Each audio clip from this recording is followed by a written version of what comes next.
Good morning, everyone. Today I want to bring your attention to what I believe to be is one of the most critical learning theories, cognitivism. Cognitivism is a learning theory in which the focus is on how information is received, organised, stored and retrieved by the mind. This teaching theory plays a vital role within our education system. Understanding the applications of this learning theory can help teachers with their lesson planning, as well as during assessment periods when teachers need to test students' knowledge of the past lessons material. The three principles of cognitivism include understanding, retaining, and recalling information. These principles are linked to forming higher order thinking skills such as critical thinking, problem solving, analysing, and evaluating. Jean Piaget, 1896 to 1980, was a big advocate of the cognitivism learning theory and was the first psychologist to make a systematic study of cognitive development. To Piaget, cognitive development was a progressive reorganization of mental processes as a result of biological maturation and environmental experience. Children construct an understanding of the world around them, then experience discrepancies between what they already know and what they discover in their environment. The cognitivism learning theory directly links to developing higher order thinking skills, which are taught in three parts according to Bloom's taxonomy. These are cognitive, which are mental skills, affective, the growth in feelings or emotional areas, psychomotor is manual and physical skills.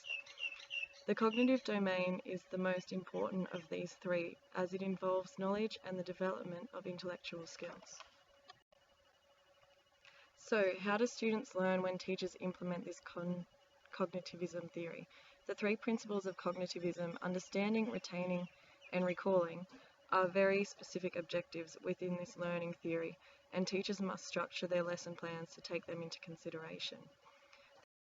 The use of scaffolding is one of the most highly regarded teaching strategies, as it breaks up the learning into chunks that provides a structure for students to learn new information. Piaget refers to this as building schemas. We are basically giving students a number of different examples during initial learning, so that when they compartmentalize this information, it is easier to come back upon later. Cognitivism emphasizes retention and recall through the use of quality teaching practices. Teachers' instructions should be organized, sequenced, and presented in a manner that is understandable and meaningful to their students. This can be seen through a number of strategies, including revision quizzes at the beginning of class, the hook at the beginning of a new topic, using a prop, a story, or a fact, graphic organizers to structure learning. This can be in the form of graphs, rubrics, or flowcharts. Also, mnemonic devices such as acronyms may be used in lessons. Cognitive learning theories attach importance to the cognitive processes that occur as we learn. Inspired by the inner workings of computers, the information processing approach provides various models of how the mind processes, stores, and retrieves information. Cognitivism is obviously seen within both the top-down and bottom-up teaching models, while the bottom-up processing has a building block mindset, where learners build up their knowledge starting from the smallest piece of language and working up towards meaning. Top-down processing is defined as the development of pattern recognition through the use of background information, usually something the student has already learnt. These are what Piaget refers to as schemas. Although cognitivism is an excellent learning theory that encompasses many varieties of learning, its main focus is on structured learning, with explicit teaching as its major aspect. Explicit teaching is one of the best teaching strategies, as it gives students a detailed breakdown of every aspect of their learning. However, like all attributes of teaching, explicit teaching has some limitations, as not all students learn in the same way. This is where teachers must consider the diversity of their classroom. Are there students who come from a different background, where English is not their first language? Are there students who do not work well with instruction and are more productive during inquiry-based learning? An example of using cognitivism in the classroom would be using a prop or resource that students are familiar with when introducing a new topic.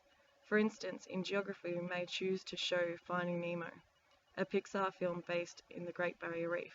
This resource would not only provide a hook for the following learning material, but also represent sustainability as part of the Australian Curriculum and Reporting Authority's cross-curriculum priorities, as students would learn some issues pertaining to the reef.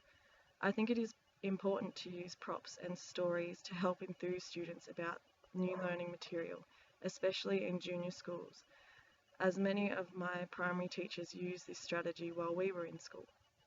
I believe it gets the kids more involved in the lesson, especially if you bring something physical into the classroom as show and tell, so that the students will become motivated to learn more about the topic.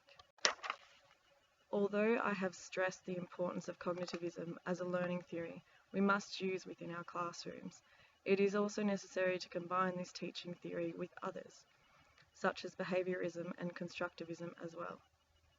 Because each student is different, we need to provide a structured learning plan for all of our students. And not one of these teaching theories alone can provide that. Teaching is problematic in nature, and it is up to us to provide our students with a well-rounded learning environment, changing our teaching style as it is necessary to account for all students' learning. Thanks very much.